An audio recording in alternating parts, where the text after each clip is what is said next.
صل على محمد وآل محمد. اعوذ باللہ من الشیطان اللعین الرجیم. بسم اللہ الرحمن الرحیم. اللہم صل علی محمد وآل محمد وعجل فرجہم. ناظرین اکرام، السلام علیکم ورحمۃ اللہ وبرکاتہ. حوزہ معصومہ قم نبا فاؤنڈیشن کی جانب سے منعقد کیے گئے نبا انٹرنیشنل کوئز کمپٹیشن میں آپ سب کا استقبال کرتے ہیں. ناظرین، آج پھر ہم حاضر ہوئے ہیں کچھ سوال لے کے. جیسا کہ کل کی گفتگو قرآن اور جہاد کے حوالے سے ہوئی تھی، آج پھر ہم کچھ سوال لے کے حاضر ہوئے ہیں اور ہمارے ساتھ سوالوں کے جواب دینے کے لیے اسٹوڈیو میں موجود ہیں حجت الاسلام المسلمین علی جناب مولانا سید حیدر عباس صاحب قبلہ. چلیے قبلہ کی خدمت میں چلتے ہیں. قبلہ السلام علیکم ورحمۃ اللہ. وعلیکم السلام ورحمۃ اللہ وبرکاتہ. قبلہ، قرآن اور جہاد کے حوالے سے پچھلی گفتگو ہوئی تھی، لہٰذا آج کا پہلا سوال یہ ہے کہ طاقت و قوت کے بارے میں اسلام کیا کہتا ہے؟ اعوذ باللہ من الشیطان الرجیم. بسم اللہ الرحمن الرحیم. الحمد للہ رب العالمین وصلی اللہ علی سیدنا محمد وآلہ الطیبین الطاہرین. اما بعد، اولاً ایک بار پھر سے میں خوش آمدید عرض کرتا ہوں تمام سننے والوں کی خدمت میں، اور خداوند کریم کا شکر ادا کرتا ہوں کہ اس نے توفیق دی کہ چند ایک جلسات میں بیٹھ کر کے قرآن مجید کی نگاہ میں جہاد کو سمجھا جائے کہ جہاد کسے کہتے ہیں، اور مذہب اسلام نے اگر جہاد کی تلقین کی ہے تو کن مواقع کے لیے، اور جہاد کے مقاصد کیا ہیں. دھیرے دھیرے الحمدللہ کافی حد تک ہمارے سننے والے آشنا ہو چکے ہیں جہاد جیسے لفظ سے، اور بہت سارے مطالب قرآنی آیات کی روشنی میں ان تک منتقل کیے گئے. اور ہم نے کوشش یہی کی ہے کہ احادیث اور فرامین اہل بیت اطہار کو پیش نہ کیا جائے بلکہ خود قرآن پر ہی فوکس کیا جائے، مگر ایک شاذ و نادر کہیں کوئی ایک بات پیش کرتی ہو. دیکھیے، آپ کا سوال یہ ہے کہ طاقت اور قوت کے بارے میں آخر اسلام کی منطق کیا ہے، اسلام کا نظریہ کیا ہے، اسلام کیا کہتا ہے. تو میں یہ اپنے سننے والوں کے سامنے دو ٹوک لفظوں میں بیان کر دینا چاہتا ہوں کہ اسلام طاقت و قوت کی دعوت دیتا ہے. دعائے کمیل کا فقرہ بڑا دل نشین ہے. قوّ علی خدمت کا جوارحی واشدد علی العزیمت جوانحی. البتہ یہاں پر جو طاقت اور قوت ہے وہ ایسی طاقت و قوت مراد نہیں ہے کہ جو کسی قوت کے نتیجے میں حاصل ہو، بلکہ ایسی طاقت و قوت مراد ہے، اور اسلام ایسی طاقت و قوت کی دعوت دینے والا مذہب ہے جو مہربانی، نرم دلی، رحم دلی، عطوفت، شفقت اور احسان جیسے اعلیٰ انسانی صفات سے جنم لیتی ہو. دیکھیے، اسلام کی نظر میں شجاعت ایک ممدوح اور پسندیدہ صفت ہے. اسلام نے بزدلی کو اچھی نگاہ سے نہیں دیکھا ہے. بالکل اسی طرح جیسے اسلام بخل کو پسند نہیں کرتا ہے، اسلام بزدلی کو بھی پسند نہیں کرتا ہے. اب آپ قرآن مجید کو پڑھیے گا، سورہ مبارکہ انفال کی آیت نمبر 60 کو. ارشاد پروردگار عالم ہے، بسم اللہ الرحمن الرحیم. وَأَعِدُّ لَهُم مَّا اسْتَطَعْتُم مِّن قُوَّةٍ مِّن رِّبَاطِ الْخَيْلِ تُرْهِبُونَ بِهِ عَدُوَّ اللَّهِ وَعَدُوَّكُمْ. کیا مطلب؟ اور ان سے مقابلے کے لیے تم سے جہاں تک ہو سکے طاقت مہیا کرو، اور پلے ہوئے گھوڑوں کو مستعد رکھو تاکہ تم اس سے اللہ کے اور اپنے دشمنوں نیز دوسرے دشمنوں کو خوف زدہ کرو. گویا نتیجہ یہ نکلتا ہے کہ تم دشمن کے مقابل اس حد تک طاقت و قوت فراہم کرو کہ دشمن کی للچائی ہوئی نظر سے تم کو نہ دیکھا جا سکے، بلکہ تم خود اپنی ایک حیثیت بنا کر کے دشمن کے مقابل میں آؤ.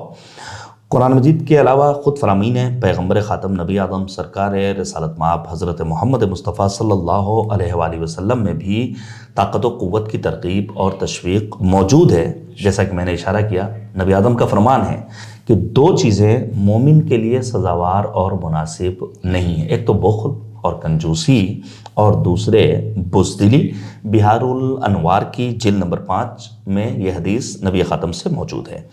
یا پھر امیر المؤمنین امیر کائنات حضرت علی مرتضیٰ علیہ السلام کا فرمان ہے کہ مومن کا نفس سنگ خارا سے بھی زیادہ سخت اور مضبوط ہوتا ہے. نہج البلاغہ کی حکمت نمبر 333 میں مولا کا فرمان موجود ہے.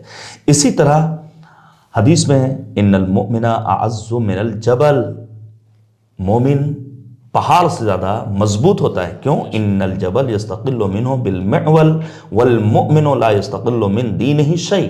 کیونکہ پہاڑ کو کدال کے ذریعے توڑا جا سکتا ہے، لیکن مومن کے دین میں کسی بھی قسم کی کمی نہیں کی جا سکتی ہے۔ امام محمد باقر علیہ السلام کا بھی فرمان سن لیجئے کہ خداوند عالم نے مومن کو 3 خصلتیں عطا فرمائی ہیں: دنیا اور آخرت میں عزت، دنیا اور آخرت میں کامیابی، والمحابۃ فی صدور الظالمین، اور ظالموں کے دلوں میں مومنین کی ہیبت۔ بہرحال قرآن نے بھی کہا سورہ انفال کی آیت نمبر 60 میں، پیغمبر خاتم اور آل پیغمبر آدم علیہ السلام نے بھی طاقت و قوت کی جانب ترغیب دلائی ہے۔ اب میں یہاں پر ایک غیر مسلم دانشور جن کا نام ہے ویل ٹورانٹ، ان کا ایک بہت ہی خوبصورت سا قول پیش کروں۔ وہ کہتے ہیں کہ اسلام کے مانند کسی بھی مذہب نے اپنے پیروکاروں کو طاقتور ہونے کی دعوت نہیں دی ہے۔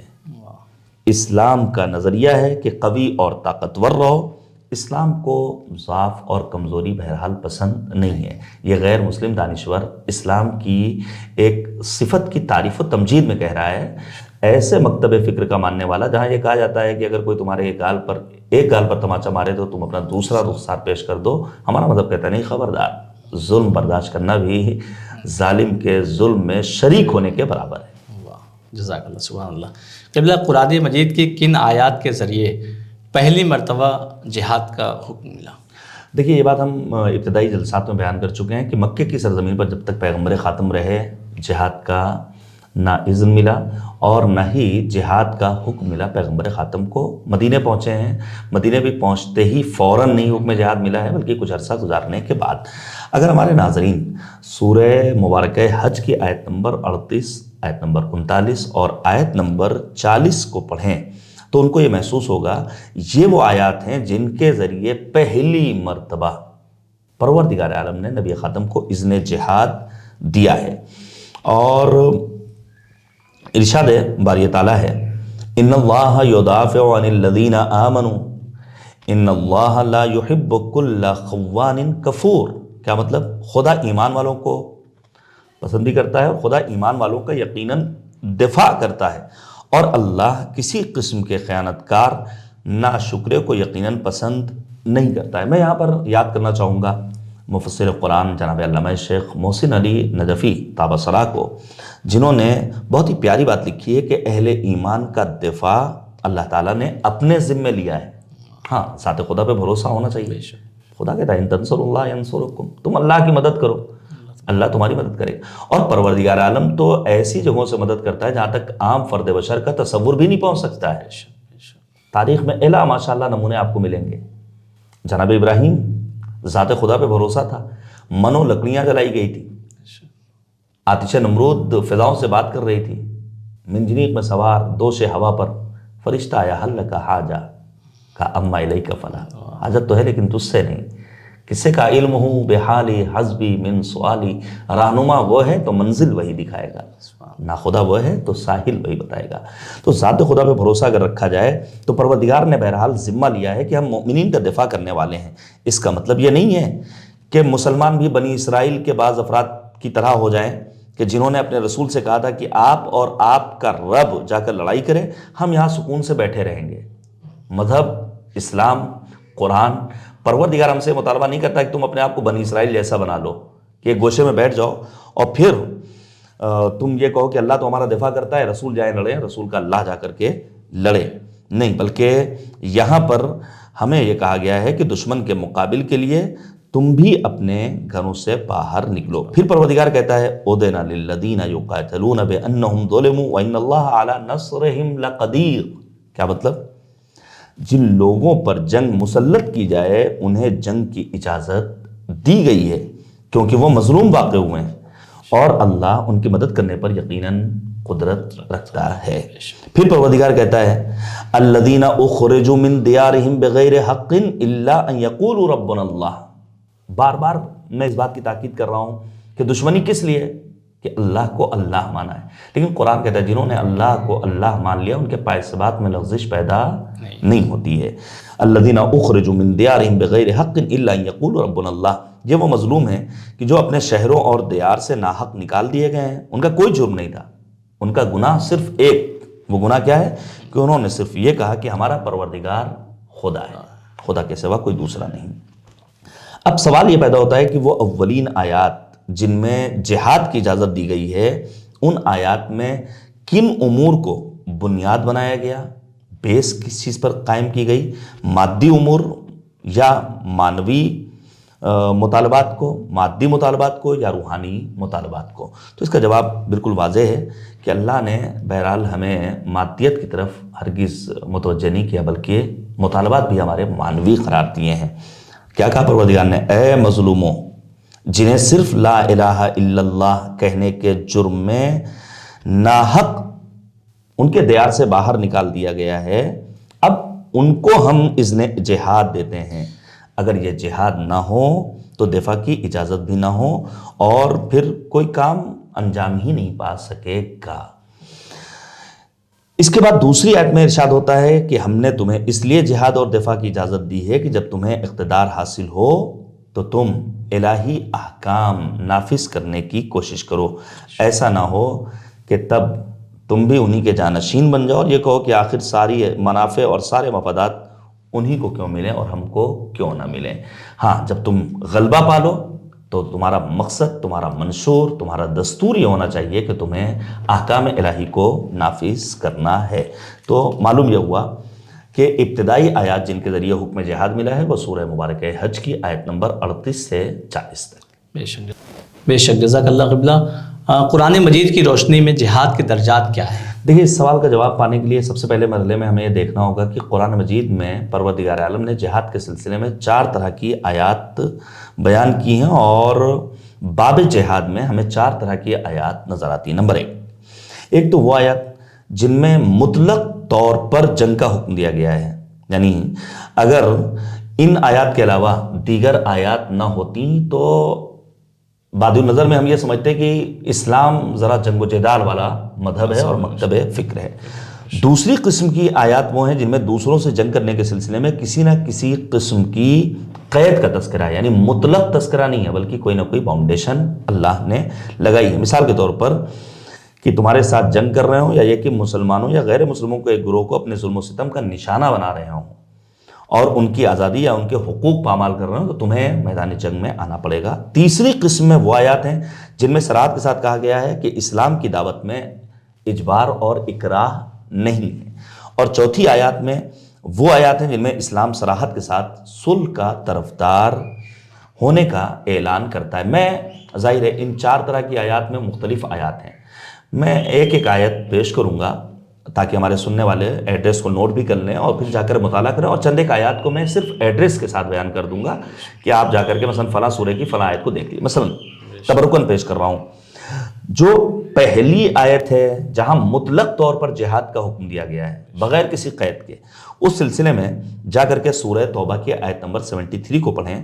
یا ایھا النبی جاہد الکفار والمنافقین واغلظ علیہم، پیغمبر کفار اور منافقین سے جہاد کیجئے، ان پر سختی کیجئے۔ اس کے علاوہ سورہ توبہ کی مثلا آیت 5 کے علاوہ آیت نمبر 29 میں بھی اسی قسم کے جہاد کا تذکرہ ہے جہاں مطلق طور پر پروردگار نے جہاد کو بیان کیا ہے۔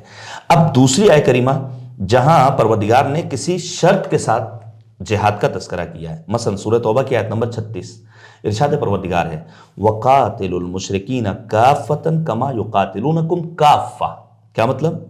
اور تمام مشرکین سے اس طرح جہاد کرنا جس طرح وہ تم سے جہاد کرتے ہیں۔ اگر وہ تم سے جنگ کرنے آتے ہیں وہ جہاد نہیں کریں گے، وہ تم سے جنگ کریں گے۔ اگر وہ تم سے جنگ کرنے آ رہے ہیں تو تم ان سے جہاد کرنے کے لیے میدان عمل میں آ جانا۔ اس کے علاوہ سورہ بقرہ کی آیت نمبر 190، آیت نمبر 193 یا پھر سورہ حج کی آیت نمبر 39 یا پھر سورہ نساء کی آیت نمبر 75 اسی دوسری قسم کی آیات میں سے شمار ہوتی ہیں جہاں پروردگار نے کسی قید اور شرط کے ساتھ جہاد کا حکم دیا ہے اور درجے کو بیان کیا ہے۔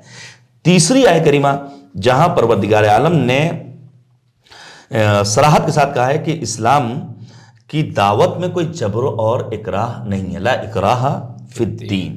تیسری قسم کی آیات میں وہ آیات شامل ہیں جہاں پروردگار عالم نے صراحت کے ساتھ کہا ہے کہ دین اسلام میں کوئی جبر نہیں ہے۔ آیت الکرسی میں ہم اور آپ کیا پڑھتے ہیں؟ لا اکراہ فی الدین قد تبین الرشد من الغی، سورہ بقرہ آیت نمبر 256۔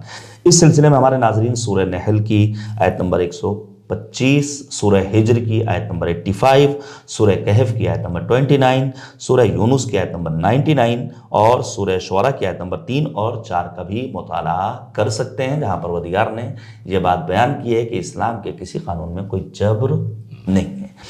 پھر چوتھی قسم کی وہ آیات جہاں قرآن بیان کرتا ہے کہ دیکھو ہم صلح کے طرفدار ہیں۔ اب میں آپ کے سامنے مثلاً وہ آیت پیش کروں جہاں صلح کی ترجیح پائی جاتی ہے، جیسے سورہ بقرہ کی آیت نمبر 208، ارشاد پروردگار ہے بسم اللہ الرحمن الرحیم یا ایھا الذین آمنوا ادخلوا فی السلم کافہ، یا پھر سورہ نساء کی آیت نمبر 90 جہاں پروردگار کہتا ہے فَإِنِ اعْتَزَلُوكُمْ فَلَمْ يُقَاتِلُوكُمْ وَأَلْقُوا إِلَيْكُمُ السَّلَامَ فَمَا جَعَلَ اللَّهُ لَكُمْ عَلَيْهِمْ سَبِيلًا، لہذا اگر تم سے الگ رہیں، جنگ نہ کریں اور صلح کا پیغام دیں تو خدا نے تمہارے لیے ان کے اوپر کوئی راہ قرار نہیں دی ہے۔ یہ 4 طرح کے درجات اور 4 طرح کی آیات قرآن مجید میں موجود ہیں۔ ایک جگہ پر پروردگار عالم نے مطلق طور پر جہاد کا تذکرہ کیا ہے، جیسا کہ میں نے اشارہ کیا بعض آیات کا۔ ایک جگہ پر پروردگار عالم نے شرط کے ساتھ جہاد کا تذکرہ کیا ہے، ایک جگہ پروردگار عالم نے صراحت کے ساتھ کہا ہے کہ دین میں کوئی جبر نہیں ہے، اور ایک جگہ پر چوتھی قسم آیت کی وہ ہے جہاں پروردگار عالم نے کہا ہے کہ ہم تو صلح کے طرفدار ہیں، لہذا اگر کوئی میدان جنگ میں آئے اور پھر تم سے صلح کی بات کرے تو تم اس کی صلح کو قبول کر لو۔ صلح حدیبیہ اس کا بہترین نمونہ ہے، جہاں لوگوں نے پیغمبر کو طعنہ دینا شروع کیا اور نبی آدم کا مسخرہ کرنا شروع کیا معاذ اللہ کہ یہ بئس الفتح، یہ بدترین کامیابی ہے۔ نبی آدم نے کہا نہیں، نعم الفتح، یہ بہترین کامیابی ہے، اور بہترین کامیابی کی دلیل یہ ہے کہ اب تک انہوں نے اسلام کو کوئی مکتب اور مذہب نہیں مانا تھا۔ یہ صلح اس بات کی دلیل ہے کہ اب وہ مذہب اسلام کو ایک اتھرائزڈ مذہب اور مکتب مانتے ہیں۔ قبلہ آپ نے بار بار جنگ کا تذکرہ کیا، تو جنگ میں جو قیدی گرفتار ہو کے آتے تھے ان کے بارے میں اسلام نے کیا فرمایا، کیسا سلوک ان کے ساتھ کرنا چاہیے؟ دیکھیے، مذہب ہمارا انسانیت کا علمبردار مذہب ہے، اور میں اس موقع پر سورہ مبارکہ محمد صلی اللہ علیہ وآلہ وسلم کی آیت نمبر 4 کو پیش کروں، جہاں پروردگار عالم نے ارشاد فرمایا بسم اللہ الرحمن الرحیم فَإِذَا لَقِيتُمُ الَّذِينَ كَفَرُوا فَضَرَبَ الرِّقَابَ حتى اذا اثخنتموهم فشدوا الوثاق فاما منا بعد واما فداء حتى تضع الحرب اوزارها۔ دیکھیے، عربی زبان میں لقاء ایک طرح سے جنگ کا کنایہ ہے، یعنی جب میدان جنگ میں کفار سے ٹکراؤ ہو جائے اور وہ تمہارے اوپر تلواریں نکال لیں اور تم ان پر تلواریں کھینچ لو، اب مردانگی کے ساتھ جنگ کرو، یہ مذہب کہتا ہے۔ اب مردانگی دکھاؤ، قدم پیچھے نہ ہٹاؤ، ان پر خوب سختی کرو، دائرہ تنگ کر دو ان کے لیے اور انہیں گھٹنے ٹیکنے پر مجبور کر دو۔ کبھی وقت ہوا تو بیان کروں گا کہ امیر المؤمنین نے نہج البلاغہ میں وہ خطبات موجود ہیں اور وہ مولا کے فرامین موجود ہیں جہاں امیر المؤمنین نے فنون جنگ سکھائے ہیں، بالخصوص جناب محمد حنفیہ کو۔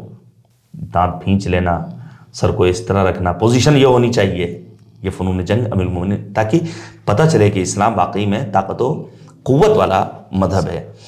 اس مرحلے پر تمہاری کارروائی ایک دوسرے عمل میں تبدیل ہو جائے گی۔ فشد الوثاق، کیا مطلب؟ مضبوطی سے پکڑ لو، قاعدے سے جکڑ لو، انہیں گرفتار کر لو، قیدی بنا لیا۔ تو اب کیا کرنا ہے؟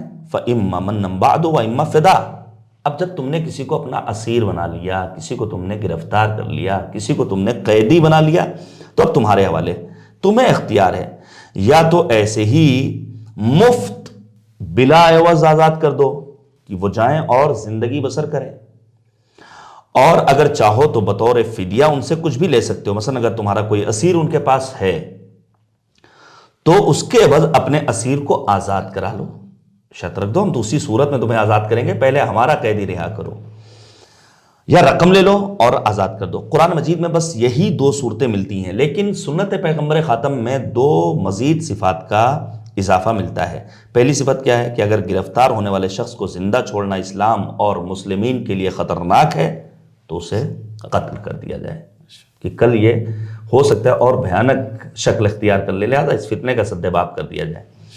دوسری صورت یہ ہے کہ اسیر کو غلام بنا لیا جائے۔ تیسری صورت یہ ہے کہ ان پر احسان کرتے ہوئے انہیں آزاد کر دیا جائے، اور پھر ایک صورت یہ ہے کہ رقم یا اسیروں کے تبادلے کی صورت میں فدیہ لے لیا جائے۔ بہرحال ہمارا مذہب یہ کہتا ہے کہ حتیٰ تم قیدیوں کے ساتھ بھی اپنا رویہ بہت اچھا رکھو۔ اس کی ایک مثال تاریخ میں ملتی ہے، میں صرف نمونے کے طور پر پیش کر رہا ہوں، بات ذہن میں آ گئی ہے۔ حاتم طائی کے بچے جب پکڑ کے لائے گئے ہیں تو نبی آدم نے نرم رویہ پیش کرنے کی تلقین کی اور کہا چونکہ اس کا باپ سخاوت میں مشہور تھا، اس کے اندر ایک صفت تھی سخاوت کی، لہذا ان کو آزاد کر دیا جائے۔ ہمارے مذہب نے بلا سبب کسی کو اذیت پہنچانے کی بہرحال نہ تلقین کی ہے، نہ اس کی جانب رہنمائی کی ہے۔ جزاکم اللہ قبلہ۔ تو ناظرین بڑھتے ہیں اس سلسلے کے آخری سوال کی جانب، اور قبلہ سے آخری سوال یہ ہے کہ عیسائیت اور اسلامی جہاد کی وضاحت فرمائیں۔ جی ہاں، ایک اہم ٹاپک ہے اور اس پر باقاعدہ طور پر گفتگو کی ضرورت ہے۔ یہ تو اچھی بات ہے الحمدللہ کہ آج کے اس جدید ترقی یافتہ دور میں ہم دیکھ رہے ہیں کہ سوشل میڈیا کے ذریعے ہمیں بہت ساری نیوز اور بہت ساری خبریں ایسی مل جاتی ہیں کہ مثلا اٹلی کے روم شہر میں شیعہ علماء نے باقاعدہ طور پر جا کر کے کیتھولک عیسائیوں سے ملاقات کی اور آپس میں ایک دوسرے کے نظریات رد و بدل ہوئے اور بہترین مسالمت آمیز گفتگو ہوئی۔ بہرحال دیکھیے، میں عرض کروں کہ عیسائیوں کی جانب سے اسلام پر جو اعتراض ہوتا ہے اس میں ایک اعتراض یہ ہے کہ اسلام نے خامخواہ جہاد کا حکم دیا، جبکہ دین میں جہاد نہیں ہونا چاہیے۔ دین کے لوگوں کو فقط دعوت دینا چاہیے اور جو قبول کرنا چاہے قبول کر لے، جو قبول نہ کرنا چاہے وہ قبول نہ کرے۔ یہ عیسائیوں نے اسلام پر ایک اعتراض کیا۔ اس اعتراض کا واضح جواب یہ ہے کہ اگر کوئی دین عیسائیت کے جیسا ہو، یعنی اس کا کام فقط وہی ہو اور مطالبات وہی ہوں جو عیسائیت کے ہیں، تب تو درست ہے۔ چونکہ عیسائیوں کے مثلا صرف اور صرف پند و نصیحت ہے، تم سچ بولو، تم مثال کے طور پر اچھا کام کرو۔ وہاں پر دنیا کے اور انسانی زندگی کے مختلف شعبوں میں کوئی دخالت ہمیں عیسائیت کی نظر نہیں آتی ہے۔ لیکن چونکہ ہمارا مذہب اسلام وہ ہے جو معاشرے کے ہر شعبے سے متعلق ہے، اور اس کا مقصد کیا ہے کہ حکومت کی تشکیل جو اہم ترین حصہ مذہب اسلام کا ہے، اس لیے بہرحال اسلام کے نظریات ذرا سا عیسائیت سے مختلف ہیں۔ دیکھیے، عیسائیت یہ کہتے ہیں عیسائی لوگ کہ عیسائیت کے دامن پر جنگ کا کوئی دھبا نہیں ہے، لیکن ہم یہ کہتے ہیں کہ اسلام کو یہ فخر حاصل ہے کہ اسلام میں جہاد کا قانون ہے۔ یہ ہم فخریہ کہتے ہیں، ہم فخریہ کہتے ہیں کہ ہمارے ہاں قرآن مجید نے، پروردگار عالم نے، رسول اور آل رسول علیہ الصلوۃ والسلام نے جہاد کا قانون پیش کیا ہے۔ اچھا، جہاد میں یہ بات ذہن میں رکھنی چاہیے کہ عیسائی مذہب میں جہاد اس لیے نہیں کیونکہ ان کے پاس معاشرہ، قانون، سماجی ڈھانچہ جیسے امور نہیں ہیں، لہذا انہیں قانون جہاد کی بھی ضرورت نہیں ہے۔ عیسائیت میں دو چار اخلاقی احکام کے علاوہ کیا ہیں؟ ان کے بس یہی ہے، سچ بولو، جھوٹ نہ بولو، لوگوں کا مال نہ کھاؤ۔ اس کے علاوہ اس قسم کی چند ایک نصیحت ہے۔ اب اس میں جہاد کی کیا ضرورت ہے آپ بتائیے؟ ہاں، اس کے برخلاف اسلام ایک ایسا دین ہے جو معاشرے کی تشکیل کو اپنا اہم ترین فریضہ سمجھتا ہے۔ ملک کی تشکیل کے لیے مذہب اسلام آیا ہے، ظاہر ہے حکومت کرنے کے لیے مذہب اسلام آیا ہے، لہذا اس کا فریضہ ہے دنیا کی اصلاح کرنا، اور جہاں فساد ہوگا وہاں اصلاح، اور جیسا فساد ہوگا ویسی اصلاح۔ ظاہر ہے اگر ہمارے سر کے بال بڑے ہیں تو ہم بار بار کیا جائیں گے تو سر کے بال کی اصلاح کرائیں گے، اگر داڑھی کے بال ہمارے غیر مرتب ہیں تو ہم جائیں گے خط بنوائیں گے۔ تو جیسا فساد ہوگا ویسی اصلاح ہوگی۔ جہاد کے قانون کے بغیر نہیں رہا جا سکتا ہے، اور اس کی حکومت یعنی اسلام کی حکومت فوج کے بغیر بہرحال نہیں رہ سکتی ہے۔ لہذا ہم نتیجے کے طور پر دو لفظوں میں یہ کہہ سکتے ہیں اور ایک سادے سے جملے میں کہہ سکتے ہیں، عیسائیت کا دائرہ بہت محدود ہے جبکہ اسلام کا دائرہ بہت وسیع ہے۔ لہذا یہ کیسے ممکن ہے کہ اسلام میں جہاد کا قانون نہ رہے؟ البتہ جو میں نے ابتدائے سخن میں کہا تھا، طاقت و قوت حاصل کرنی ہے، لیکن قوت کو دکھانے کے لیے نہیں بلکہ مہربانی، نرم دلی، عطوفت اور مہربانی کے لیے۔ لہذا دھیان میں رہے کہ اسلام یہ نہیں کہتا ہے کہ توحید کو زبردستی قبول کرانے کے لیے تم جنگ کرو۔ زبردستی تم گولی مار کر کے کسی سے کلمہ نہیں پڑھوا سکتے، تم کسی کو اذیت پہنچا کر کے توحید کا پرستار اسے نہیں بنا سکتے ہو، کیونکہ توحید کا عقیدہ وہ ہے جو زبردستی کسی کو اوپر تھوپا نہیں جا سکتا ہے، اس لیے کہ یہ ایمان کا معاملہ ہے اور ایمان کے لیے تشخیص ضروری ہے۔ لا اکراہ فی الدین یعنی ایمان میں اجبار کی کوئی گنجائش نہیں ہے، لیکن لا اکراہ فی الدین کا مطلب یہ بھی نہیں ہے کہ توحید کا دفاع نہ کیا جائے۔ یاد رکھیے گا میرے سننے والے، جس مذہب و مسلک و مکتب فکر کے ہوں، اگر ہماری توحید پروردگار کو ٹارگٹ کیا جائے گا تو ہم جیسے فرزاندان توحید بہرحال اس کا دفاع بھی کریں گے، اور توحید پروردگار کے دفاع میں اگر جان کی قربانی بھی دینی پڑے تو اپنی جان کی بازی بھی لگا دیں گے۔ شرط و شروط گزشتہ سارے مباحث میں ہم نے بیان کیے ہیں۔ جہاد کیسا کرنا ہے، ہمارے ہاں جہاد کیوں ضروری ہے، جہاد کب کرنا ہے، جہاد دفاعی کسے کہتے ہیں، یہ ساری باتیں ہم نے واضح کر دی۔ بہت بہت شکریہ قبلہ۔ تو ناظرین آج ہمارا وقت یہیں پہ تمام ہوتا ہے، انشاءاللہ پھر ملاقات ہوگی نیکسٹ ایپیسوڈ میں، تب تک کے لیے ہمیں اجازت دیجیے۔ خدا حافظ، والسلام علیکم ورحمۃ اللہ وبرکاتہ۔